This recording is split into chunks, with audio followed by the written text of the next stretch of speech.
Bienvenue dans ce nouveau question-réponse où nous allons aborder la question de comment fixer son prix de vente, mais d'une manière un petit peu différente, pas la version que j'appelle classique du prix de vente, même si je l'aborderai malgré tout. Donc alors, comment fixer son prix de vente? C'est une question qui m'a été posée.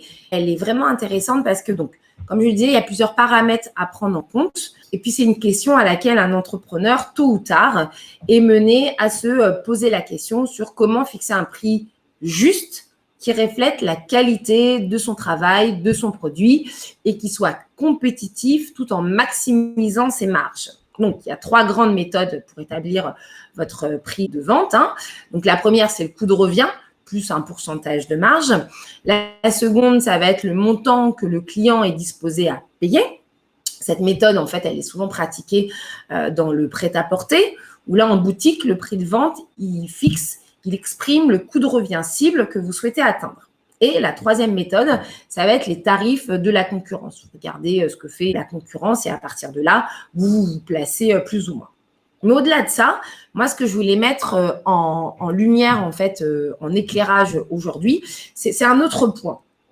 J'avais lu, en fait, un article où je vais vous prendre un petit passage de cet article. Ça disait « L'acheteur attribue une valeur à un produit ou service au regard de sa capacité à combler son besoin.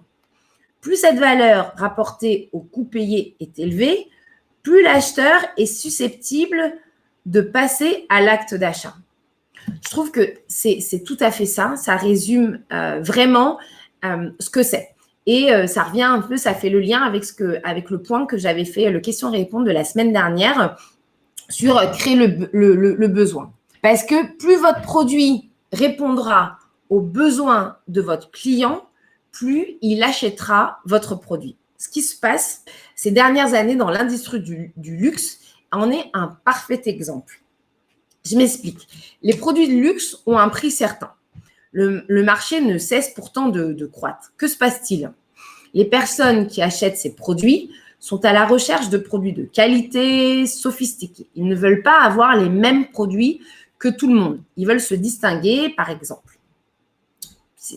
Après, il peut y avoir tout un autre tas de raisons. Mais ces consommateurs, ils sont prêts à mettre plus de 1 000 euros, par exemple, dans une paire de chaussures. Voilà, dans une paire de chaussures, une paire de bottes, que sais-je. Pourquoi? C'est ça qui est intéressant de regarder. Parce que finalement, ce produit, il répond entièrement à leurs attentes, à leurs besoins. Et si on y ajoute un phénomène de rareté, pour les inciter davantage à avoir cette pièce, là, le tour, il est joué. Là où je veux en venir, c'est que posez-vous la question de quelle est la valeur de votre produit, de votre service? Quelle valeur estimez-vous qu'il a et qu'il apporte à votre client? C'est une question qui est cruciale, car cela vous permet de ne pas brader votre produit, votre service. Nous l'avons vu pour les produits de luxe, mais bien entendu, cela fonctionne pour les services, pour vos produits. Mes clients, lorsqu'ils arrivent en consultation avec moi, lorsque je commence à travailler avec eux et qui sont tout au début de leur projet, ils me demandent souvent à quel prix vais-je vendre? Dois-je vendre à quel prix dois-je le vendre, mon produit, mon service? Les questions que je leur pose en retour sont: à quel niveau situez-vous votre service, votre produit? Est-ce que c'est un produit de luxe? Est-ce que c'est un produit moyenne gamme? Ce produit par rapport à vos services, ce nouveau produit par rapport à vos services. Est-ce que c'est un produit d'appel? Est-ce que c'est votre produit high level? Et bien entendu, quelle est la valeur? Quelle valeur apporte-t-il à vos clients? Comme vous pouvez le voir, dans un premier temps, nous ne sommes pas dans un aspect purement comptable.